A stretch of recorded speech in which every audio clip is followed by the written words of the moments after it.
We're live. What is this? I have like this weird view right here. It's your face? Nope. It's your ugly face. All right, let's go. Gut reaction, go. We just get better. That's not one word, bro. When you say gut reaction, you didn't say one word. All right, one word gut reaction. Toughness. Ooh, look at that. What? LP or die, Haws and Eric, crazy game, love that. Cooper Thacker, shout out. Oh, let's go, Cooper Thacker. LP or die. Just wait till you see who shows up in the next 15 minutes. Oh, look, he fixed the K to the C. Appreciate that, Cooper. That's you'd be surprised at how many people if you'll make that error. What did you say? Tough? I said toughness. That's a good team, and they're making every shot in the first half. It seems like everything they threw up went in, and then man, it's just like clockwork. I know you heard it on the show or on the game, but they're like 23% in the first half from three, and 47 in the second half from three. It's like eighth from last in America. Yeah, in the first half, and then first 8th in America in the second half. It's pretty crazy. I texted someone. I won't reveal my sources, but I texted someone close to the program and just asked, like, let me see what I said. I was just like, because I tweeted and then this individual texted me. I tweeted that stat. Let me start over. Nice. Halftime, I was like, weird half. Again, let's go find that juice that we found last night, right? And then we went on this run. Richie was awoken. Came out of his tater tot hibernation. Gosh, bro, that's so stupid. No, it's not stupid. I'm not trying to be funny. It's just like dramatic. Oh, that's just like that's a cool thing that you say. Anyway, they go on this run, and I did all caps juice. And then that's when they did that, that stat. We went on a 22-2 run, and then how we're one of the worst shooting teams in America the first half, and then the best shooting teams in America in the second half. And he texted me, and he was like, our adjustments are just next to none. And I was like, he said, Cougs got to be the best second half adjustment team in the country. I said, wild stat. What's your take on slow starts? Still a feel thing. And he said yes, and defenses do a good job of trying for a knockout punch on us, but they can't. They don't have enough to keep us down for the whole game, and that's just it, right? Like, and I hadn't thought. Surprisingly, I hadn't thought of that up to this point. Like, we're number 9 in the country. We have the number 1 recruit. We have like the big 3 that's circled on these guys' whiteboard. Like, our offense has all these crazy efficiency numbers behind them. It's like, yeah, these teams are coming out to give us their best shot. Like, this is a stage for them too to prove what they can do, right? It's an opportunity for them to kind of come after us. Like, there's a real target on our back. So I thought that was an interesting take. But yeah, like we wore them down, and we just figured out, like, it just, everything goes in the second half. It was crazy. But then also, like, we were texting in that group chat with our buddies. This is the last thing I'll say, and then back to you. But like, it just feels like it isn't just offense, right? Like, the numbers are so easy to point to. Like, yeah, we're not the best shooting team in the first half, incredible shooting team in the second half, but we're also getting easier looks, right? Like, we're pushing in transition. I felt like defensively, like, we really tightened up in the second half, and everything that Dayton was doing was significantly harder. We were getting to shooters. We were making them do things that they weren't comfortable doing. And then we were getting, on the other side, easier looks. But yeah, what crazy adjustment, man. Then what a fun ending. Like, they did not give up, man. They hung around. They hit some big shots at the end as well. Yeah, give credit to Dayton for sure. That was a fun game. But yeah, I agree with you. It's like, it just seems like we can get really stagnant, and we can just have hard shots. And like, the caliber of shooters that we have, if we get good looks, and it just felt like like obviously when we went on that like 20-2 run to open up the second half, it's like we're getting easy looks, but like easier looks. It just felt like transition. We're and it probably honestly all starts with defense. Like we get a few stops and we start to get out in transition because you know, playing off of in the half court out of, you know, made baskets, it's like, okay, it feels a lot like in the first half what we've seen. It's just like one high ball screen and we're just trying to like take our guy with no passes. Like sometimes it feels like that.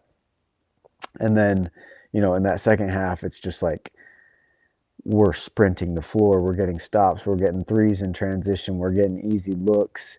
And like when you have like Richie and Kennard Davis and AJ hit one, you know, Rob hit a couple, it's like we can really shoot the ball. Like we need to be getting those good looks. And, you know, if we can figure out how to play like that second half, obviously that's Captain Obvious here, but if we can figure out how to play like Nice, that Captain Obvious. for a full game, then Yeah. I don't think there's a team in the country that can beat us. And it doesn't even have to be like the second half. We're shooting 47% from three. Like we're one of the, you know, that's really really high. It doesn't have to be like that, but it can't be 23.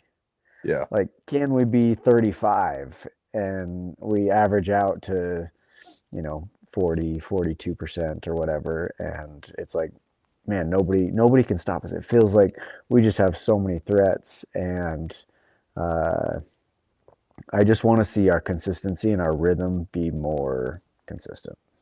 Well, I'm going to push back a little bit here because you say we have so many threats, but did you see what our starters scored? What do you mean? All 83 points.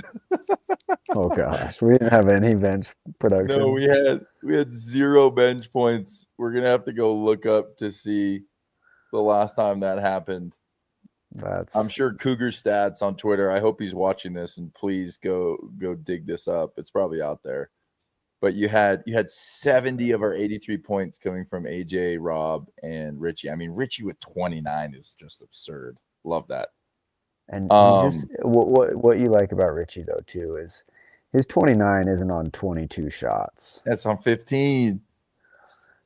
15, and but still I'm gonna give Hadim his flowers as always. But this dude, he just comes in and 6 rebounds. It's like it's just he comes in and impacts the game always, and I love it.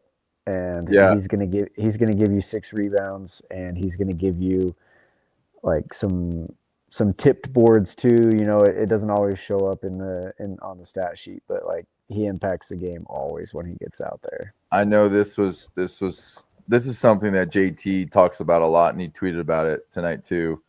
I just don't know how I feel about it still. Like, if you have, and I agree, you have to give Hadim his flowers. I thought he played great. I mean, he comes in, it feels like he plays 15 minutes, gets 6 boards. Like, that's just what he does, you know, which is awesome. It's extremely useful. But I don't know. I kind of lean towards a little bit of worry, right? Like, part of my assessment of the first half being slow, being out of rhythm, it looked like we were tired. Like, all our starters played like 30 plus minutes last night. Granted, we're not playing back-to-backs. This isn't the NBA, so you know it's structured in a little bit more favor of us relying heavily upon a couple guys. But I don't know. It does concern me a little bit that we don't have guys earning minutes more consistently like Hadim. You know, like I hate to say JT is right, but I'm leaning towards JT being a little bit more right in this scenario. Like, I need to see more. I need to see guys that are earning the trust, that are able to just stay out there and get some stuff done and not have a drop off in efficiency as a 5 out there. Because all 83 points coming from starters and 70 of them from the main 3, it's just a lot, right? Like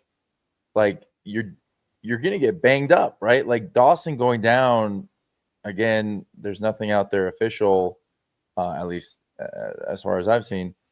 But that's a huge deal. And so now, like, knock on wood and heaven forbid, but like injuries happen, right? Small and big ones, and foul trouble happens, and bad shooting happens. And so, like, listen, I think Rob and AJ and Richie are as good as they get. At this level, I think they're unbelievable tonight. They look so good. I think Rob made me more of a believer tonight than ever.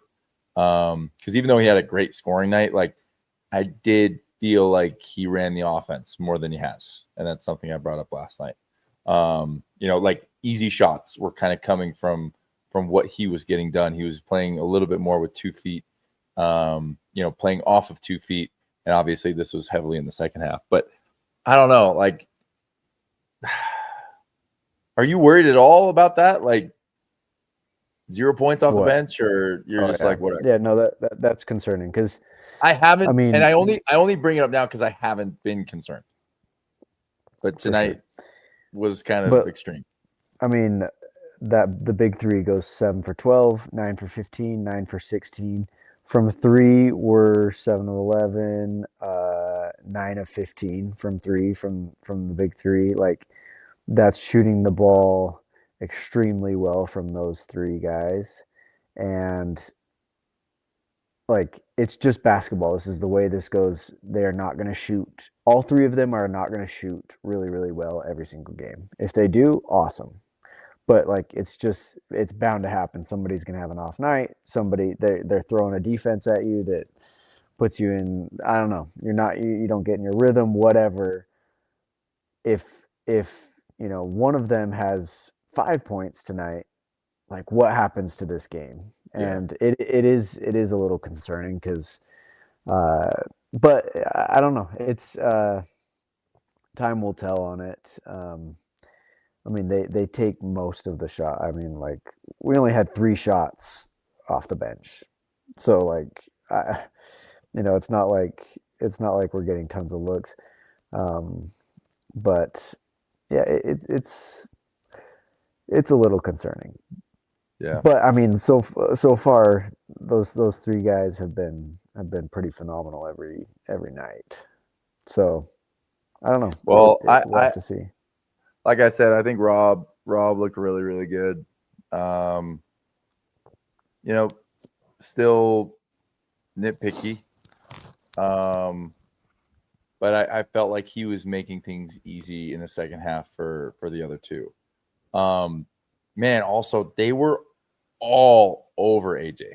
Like, all over AJ. I thought he did a really good job of sometimes just taking it like 2-3 more dribbles until they just like left the double team, and then he just got to his spot where he's just butter from, like, that elbow to like the top of the the little arc right inside of the free throw line. Like, he rarely misses those, and he gets that spot, and it's so hard for them to contest. But like, sometimes he just took it himself and looked great.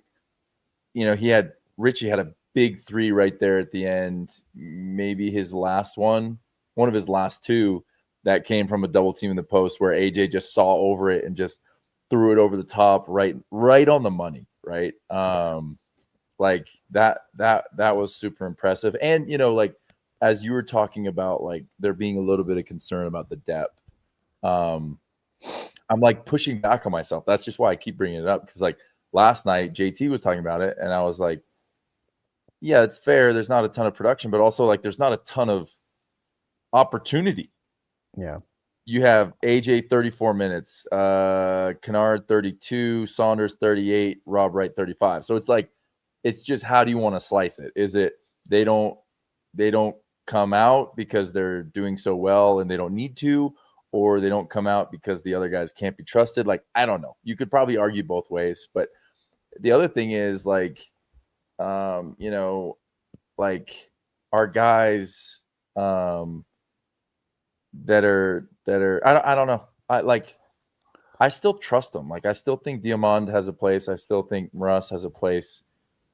I kind of want to just see them, like, next time Russ is in, like I just want to see him like touch it and fire it, like right away. Like I think that's what you need from that guy. And Diamond, like I want to see him like honestly like a Trey Stewart role, like open threes and then just an absolute crazy man on defense, Yeah. But I don't know. I go back and forth. Is it I don't want to say positive or negative, but is it to be concerned about or not? Somebody just put in the chat. I want to make sure that we give a little bit of attention to our people in the chat. Angela Rasmussen, 1800 said, "Oh my gosh, I need to process the game. Heart attack, Cougs." You're absolutely right, Angela. It's a great way to put it. It was a high like emotional game, but I never felt like we were going to lose. No, isn't that crazy? Like down whatever at half and.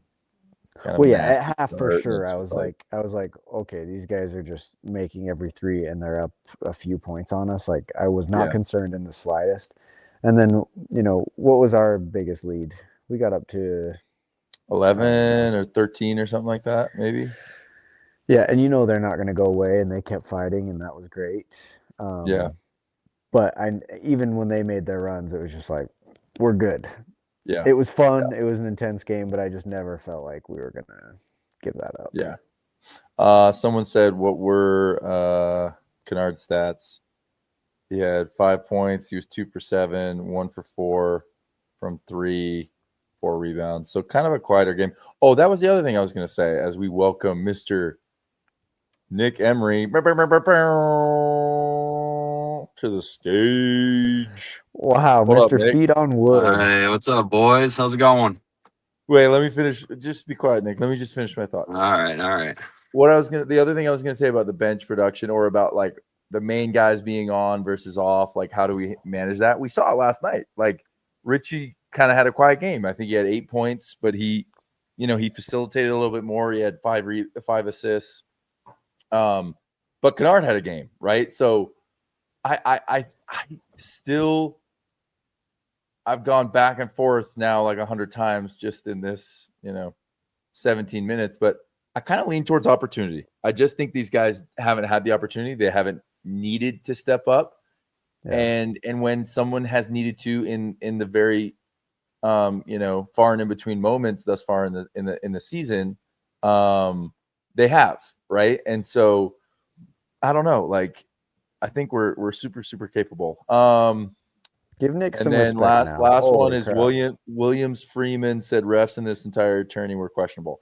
I'm gonna turn. Yeah, I don't know I can't comment on the refs or else I might get fined. But Nick, welcome to the show. The first time that the LP3 has been live together in a while. Wow. Go, boys.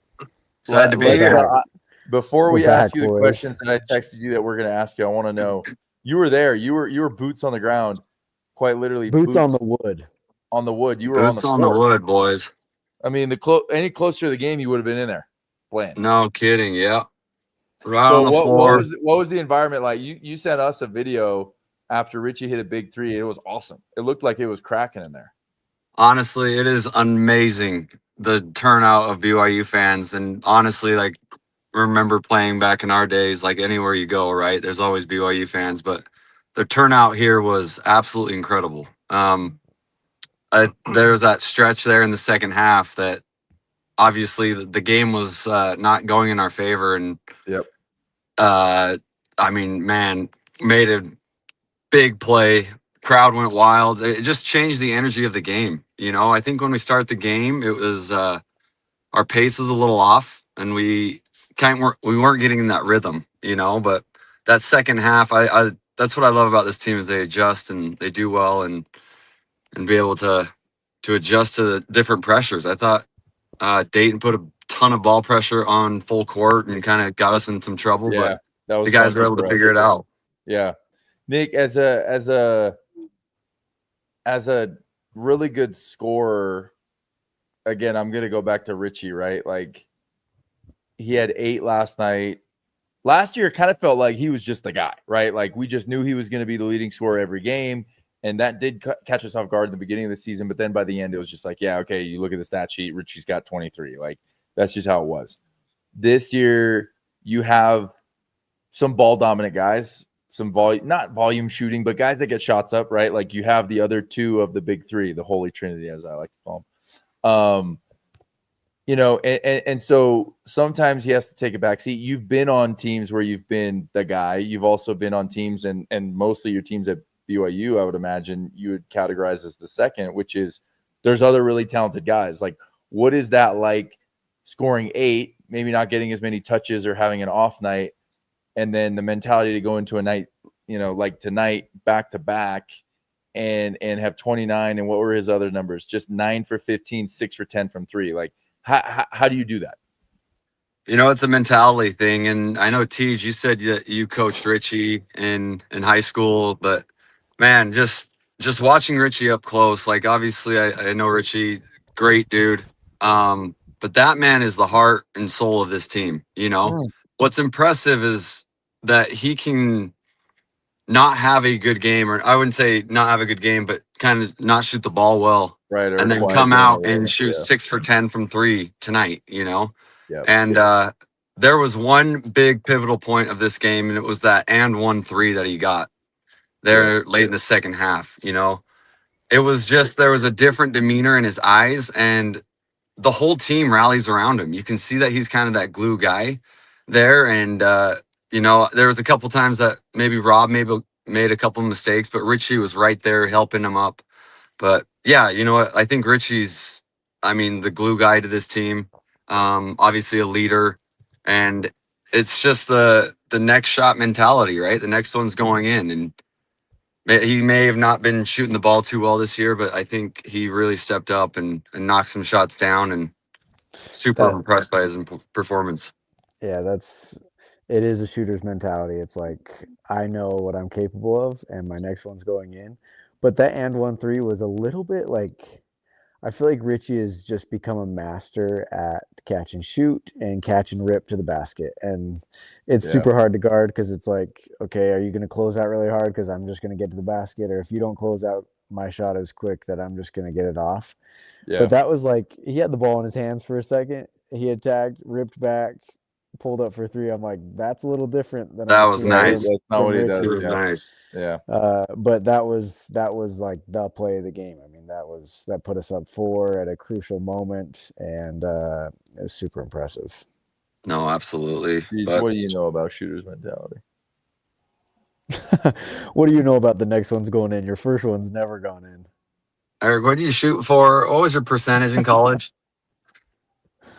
Like field goal percentage? Yeah, don't act like you know either. Nice try. It's probably like 75%. Nice. No, I actually, it was embarrassing. It was embarrassingly low because I was shooting them from all very close.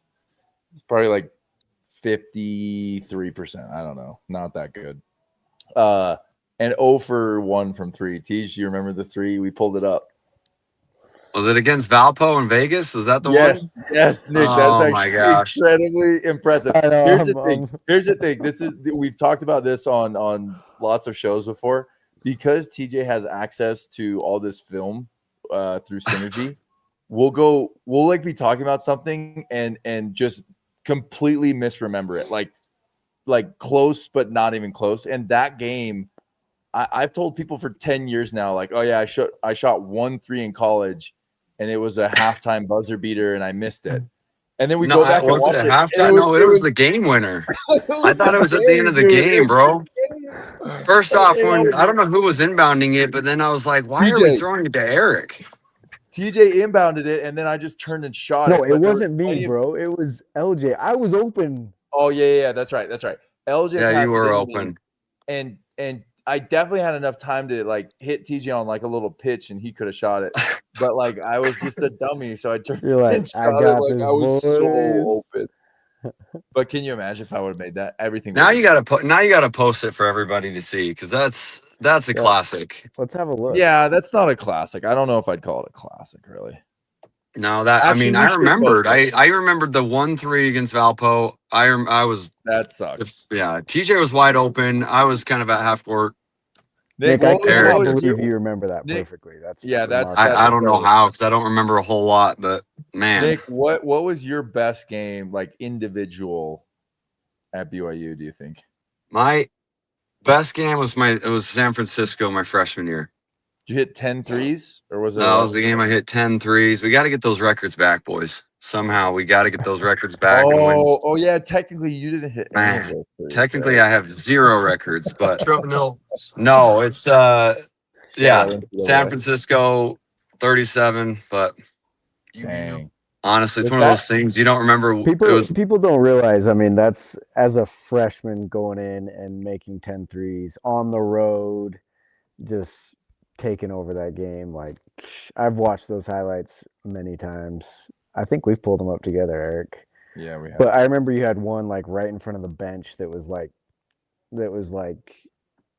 8 feet beyond the three. That was like your 9th or 10th three. That was just like, all right. You start you just kind of forget to all shooting mechanics, and you're just pulling up. But just obviously, each one of us have had big games, and I mean, that's what we love about basketball, boys. All right, Nick, you hit us with the play of the game.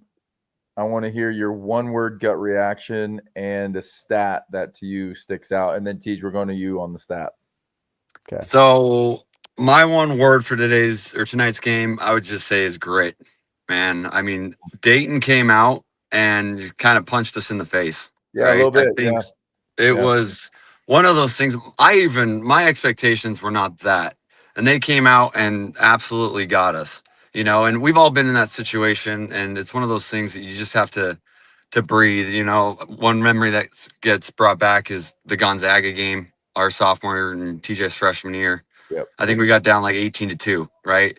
Get punched in the face, but it's one of those things that you've got to figure out what's going on, what lineup works, and I think KY does a great job at putting different guys in, seeing which different combinations work, and I was super impressed with how we responded in the second half. But that's a good point, because it really is like, it's not even what lineup is working, offensively, or it's just like who's just going out there and going balls to the wall, like who are the 5 guys that are just going to run around and get it done, and that's why I think Hadim comes in, because like as good as Keba is, like Hadim's he's a wild man out there, bro. Like he's ripping rebounds from guys, man. And I noticed he had 6 rebounds, but he could have had 10. There were like 3 or 4 that guys grabbed that he just kind of let him grab. And I know that's such a minute detail, but like when you're not, those little things matter. Yeah, when you're not stealing rebounds from your teammates and that's your job, that means you just care about winning. But anyway, continue, Nick. No, I was going to say, what was interesting too is, and a lot of people don't notice this, but sitting down close and obviously playing the game of basketball, it's amazing. So is it Javon Bennett is the little 5'10" point guard? It was really interesting. So, because obviously we can hear the coaches across the floor, and the goal was to go under his screens, right? So every shot in the first half, we went under the screen. And what's amazing is obviously the coaches made adjustments because he was feeling himself like he was on fire, right? Players made adjustments. And that's what I'm saying is throughout the game, there's those adjustments that people don't see, coaches and players that I think are vital in winning. So I think we just made adjustments. My word is grit. And then you said stat of the game? Yes. Anything stand out? Honestly, AJ DeBonsa, my goodness. From 7 for 12 from the field, 34 minutes. I think it's one of those things that like, it was a quiet 7 for 12, but he does so much off the ball and just so much attention gravitates towards him. So I was actually really impressed with AJ and how he kept his composure, because guys are chirping at him. There was a point in the game where one dude got in his face, and AJ kind of gets this smile of like, dude, don't talk to me, And so it was funny because they were right in front of us, and I was like, hey, don't piss. I said, don't piss AJ off, and he said a few choice words to me, believe it or not. It was actually kind of funny. But anyways, AJ laughed, but man, that dude just gets hammered every game, but just continues to just prove himself and why he's the best. Nick can't help himself, dude. He's always got to chirp at somebody. I've got to say something. That's the competitive part of me. It's I might be awesome. small, but let's go. I said that. I don't think I said that here. I think I just tweeted it. Like, you could see, like, any good play that happens with AJ involved, like, they're saying something to him, right? Like, again, like, always, it's a big part of the target that BYU has. This was something that happened, you know, a lot when I was playing with the Ignite team. You have all these young guys with these high rankings making a ton of money. That's very public, and every guy had something to say when they made a play on the young guy, right? Like, they don't like, you know, I don't know how old everybody on Dayton is, but they're, you know, not a lot of them are true freshmen, if any at all, right? And so then they want to go prove that, like, they're the big dogs. And so, yeah, man, AJ, he had guys just all over him and just chirping at him the whole time, and you see him just kind of laugh at that stuff, and I love it. It's impressive as a freshman. As a freshman, care. Yeah. If people were on me like that, I probably would have hit somebody. So, and I literally hit somebody sometimes. That's true. So that is it is super impressive. Like, we know what Nick would have done. That's right. Well, I learned, right? You learn from your mistakes, but no, like, just super impressed by just AJ's demeanor, man. My goodness, it is unbelievable. Super mature as an 18-year-old. Tej, stat. Oh, my stat. DJ, I was just sending text to Eric making fun of him tripping over his words, says DJ. It's hilarious. Nice. No, my stat, for some reason now it's not pulling up. But my stat, I know I keep talking about this. What do you think I'm going to say? Get better as the year goes on. Better as stupid. Can we say something about Rob Wright though? Yeah, like, go ahead, TJ. You let the door open, bro. That dude is a baller. Yeah, he looked good tonight. I said before you hopped on, he made me a believer tonight. I'm telling you, like, the way his handles are so quick and the moves he makes, like, does he overuse the handles though? That's my one. Like, does he overuse them? Does he? You know what? He might a little bit, and sometimes get himself in bad situations, but like, some of those moves that are made they're tough moves. And as far as like handling full court pressure, like, without him, the chances of us getting the ball across half court goes down by a lot, you know? Yeah. But yes, he can be loose sometimes, but he is so consistent, you know, and he's the one guy that can get to the paint, create shots for other guys. Like, I just had to say that I was super impressed watching him up close and up front. Yeah, I like it. TJ, stat. 10 for 22 from 3. I mean, to hit 10 threes, anytime we can get in double digits for threes is going to be huge for this team. I think 10 isn't like a crazy high number. I mean, I think they hit 15. We both shot 45% from 3. How many were in the first and second half, I wonder? I do not have that info, but we hit a ton in the second half. I don't think we had a bunch. We might have. I think there was maybe 2 or 3 the first half. That's about it. But double digits from 3, I think, you know, obviously shooting 45%. If we can make 10 threes on 22 attempts, that's phenomenal. But the better we shoot the ball from 3, the better this team is. I mean, it opens up. I've said all the time, but it opens up the floor for AJ, opens up the floor for Rob, opens up the floor for Richie, honestly. But we just become such a more dominant team. And so I think that was a huge reason why we broke things open in the second half. We got good looks from 3. We started knocking down shots. Rob hit, Richie hit, AJ hit, you know, like right back to back to back. It was really good. Yeah. And one thing I was going to add to that too, Tej, is obviously Richie Saunders hasn't been shooting the ball too well as of late, but the shooter's mentality, 6 for 10 tonight, like, unbelievable. And that's what I told him after the game. I was like, dude, keep shooting, you know, they're going to fall. Yeah. Yep. And I know. Yep. I'm wondering what he's shooting on the season.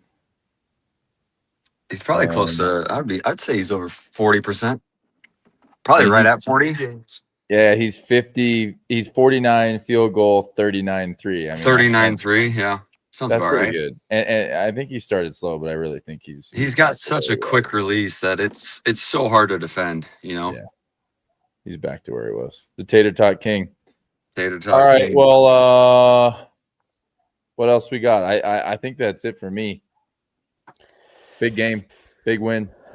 Yeah, I mean it's find a way. That's the season so far. Go ahead. Yep.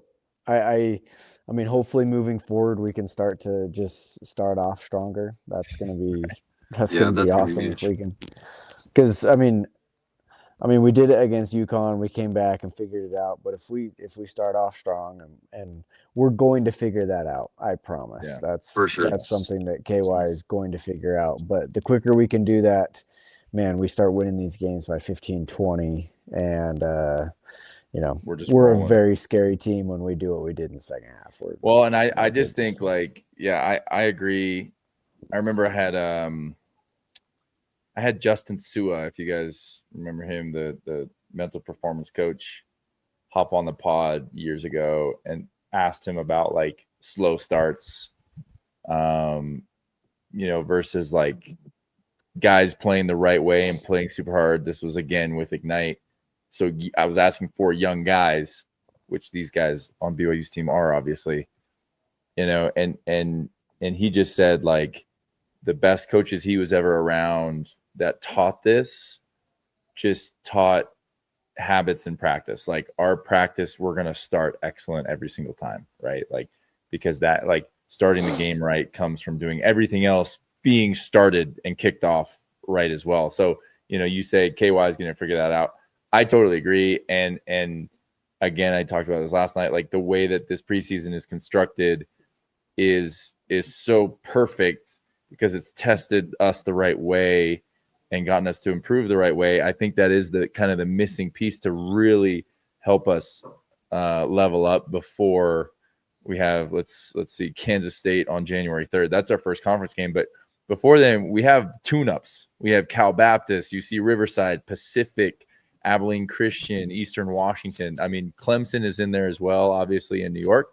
But all those other games, like, I hope that emphasis that I'm sure KY is going to put on practice and just everything that the guys are doing, because he's doing the same thing. He's like, man, we're winning these games, and we won last night by 10. We found a way tonight, but like last night could have easily been 20, right? And tonight could have easily been 15, like if we start the game right. So I agree. I'm looking for that consistency, but really liked what I saw in the second half, and all that matters is that we're finding ways. So. Nick, you want to close us out? What's your last thought? Oh, I'm obviously super excited for BYU basketball this year. Credible basketball team, credible coach, and I'm excited to see what they can do. But I think you hit it right on top of the head. Just if we can just figure out a way to get out from the start and be ready. I think this team is definitely Final Four national championship team. Ooh, hot take. Take that right now. It's not really a hot take. They're saying Kissimmee, even though for sure it's pronounced Kissimmee. It's crazy. It's crazy to me. All right, let's see. This last comment says TJ is the worst of you three. Wow, that's a little harsh. Although okay. All right, we got it in there. That's perfect. From Eric's burner. All right. Thanks, guys. All right, boys. Appreciate it. See you next game.